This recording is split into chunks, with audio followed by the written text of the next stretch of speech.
Et je vais être direct avec toi, dans l'immense majorité des cas, le flou n'est pas un signe de confusion. Si le flou s'installe dans le temps, alors c'est un choix. Ton ex sait très bien ce qu'il veut ou ce qu'il ne veut pas. Mais te le dire clairement, ça signifierait perdre l'accès à toi. Alors, il maintient juste une petite dose d'ambiguïté, juste assez pour que tu restes accroché, mais jamais assez pour que tu sois rassuré.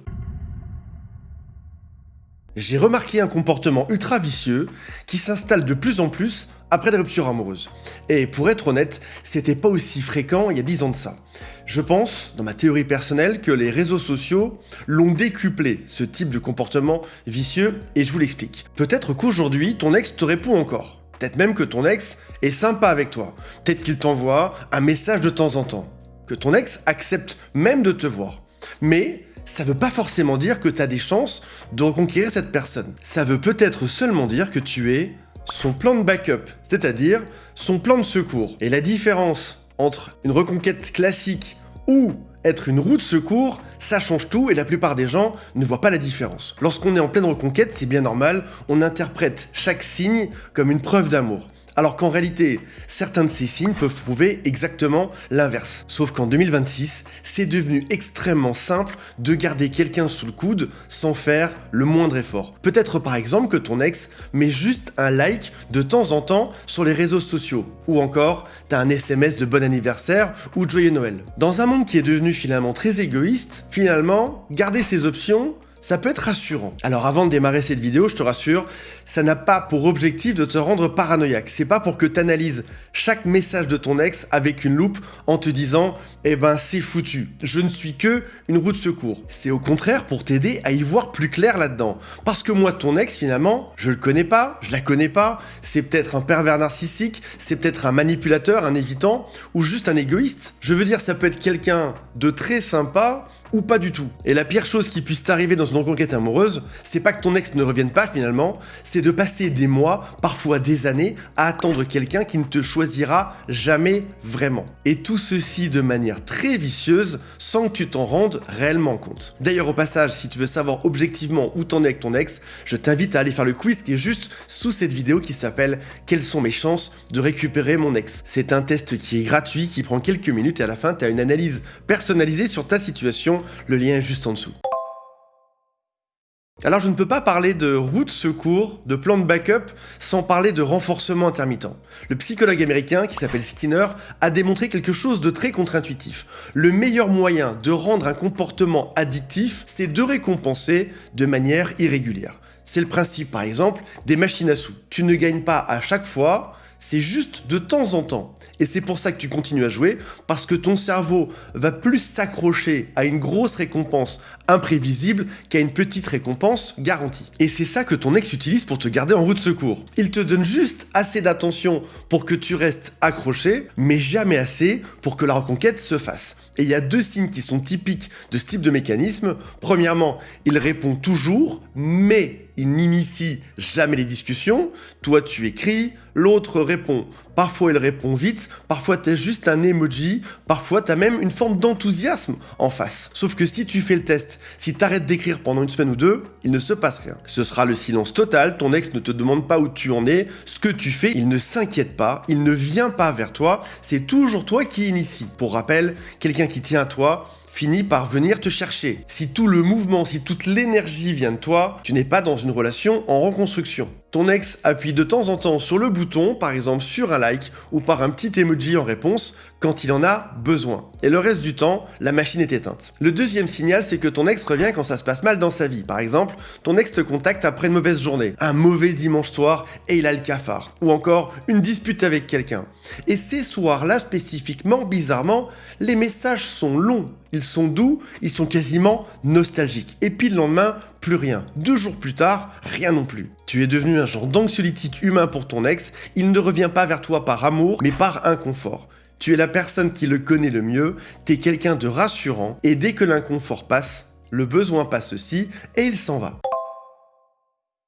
On a parlé de renforcement intermittent, mais il y a un deuxième mécanisme qui est bien plus subtil. Il ne concerne plus la fréquence du contact, mais le pouvoir dans la relation. Dans toute dynamique de couple ou d'ex-couple, il y a une question qui revient en permanence, et souvent de manière inconsciente. Qui décide là-dedans? Qui, par exemple, fixe le rythme? Qui a la main? Lorsque tu es la roue de secours, la réponse est simple, c'est toujours l'autre. Ton ex se place en position de régulateur du lien. C'est lui, par exemple, qui décide de la distance, du niveau d'engagement. Il décide même du tempo que tu dois avoir avec les autres éventuellement. Et il y a 3 comportements que tu peux observer qui révèlent ce type de dynamique. Tout d'abord, il va entretenir le flou comme une stratégie.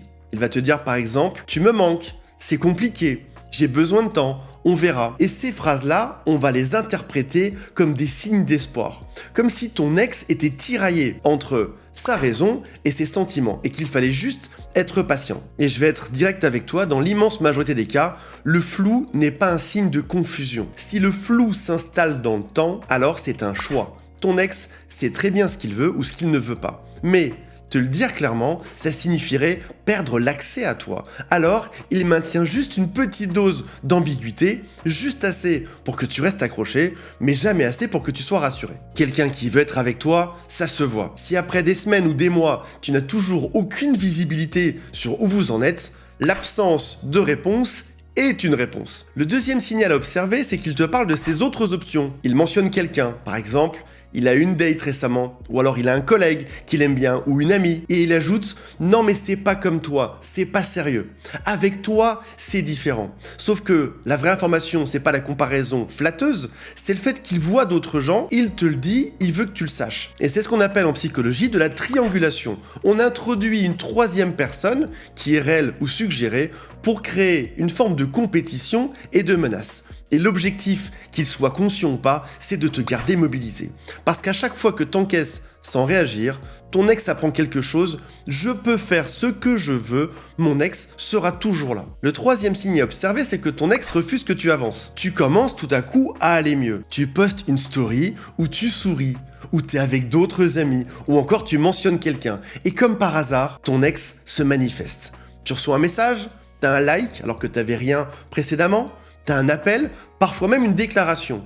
T'étais en train de sortir de sa zone de contrôle et ça pour lui c'est insupportable parce qu'il te gardait en roue de secours. Parce que le principe même de la roue de secours, c'est qu'elle est là quand on en a besoin dans le coffre. Et si jamais elle se barre, il faut en trouver une autre. On a passé toute cette vidéo à analyser les comportements de ton ex. Les messages ambigus, renforcement intermittent, triangulation, contrôle du lien, et c'est très important de savoir les repérer. Mais il y a une autre question si on veut être honnête. C'est pourquoi est-ce que tu restes là-dedans? Ton ex ne t'a pas mis en roue de secours tout seul. À chaque message ambigu, tu as répondu. À chaque miette d'attention, tu as dit merci. Tu es même convaincu, ou tu t'es convaincu, que c'était de la patience, de la persévérance, de l'amour. Mais si tu es honnête avec toi-même, même juste 2 secondes, les informations tu les as. Même pas récemment, tu les as depuis un bout de temps. Peut-être même qu'au fond de toi, tu le sais. Et la vraie question qui est très dure, c'est pourquoi est-ce qu'on bouge pas quand c'est comme ça? Je vais te dire ce que je pense vraiment. La plupart des gens qui sont des roues de secours ne subissent pas la situation, ils la choisissent. Peut-être même parfois inconsciemment.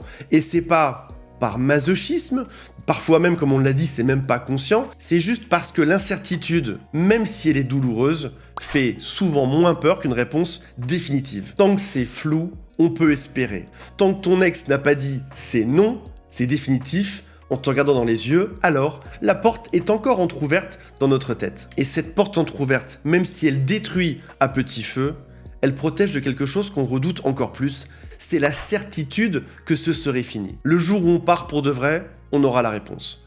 Elle sera peut-être celle qu'on ne veut pas entendre. Et le piège du backup, c'est non pas juste un rôle que ton ex t'impose, c'est un arrangement silencieux entre 2 personnes. Une qui ne veut pas choisir, ton ex, et l'autre qui ne veut pas savoir, nous. Et mon objectif, c'est pas que tu t'en veuilles, c'est juste de montrer chaque point de l'équation. Et rassure-toi, tu n'es probablement pas le seul là-dedans, il y a des centaines de milliers d'hommes et de femmes qui vivent exactement ça en ce moment en France. Maintenant, c'est à toi de décider, une bonne fois pour toutes, si tu préfères une vérité qui fait mal, peut-être mal pendant juste 3 mois, ou alors un flou qui va te bouffer pendant 2 ans. Le paradoxe de la reconquête amoureuse, et ça j'en parle souvent, c'est que ta meilleure chance de récupérer ton ex, c'est d'être capable de vivre sans son ex. Parce que le jour où ton ex sentira que t'es plus acquis, alors il sera obligé de choisir. Et c'est seulement là que tu sauras si tu comptais vraiment. Si jamais tu veux qu'on bosse sur ta situation spécifique, je t'invite à démarrer un coaching avec nous. Il y a un lien dans la description juste en dessous. Tu choisis un créneau et on en parle ensemble. Parfois, il suffit juste d'un regard extérieur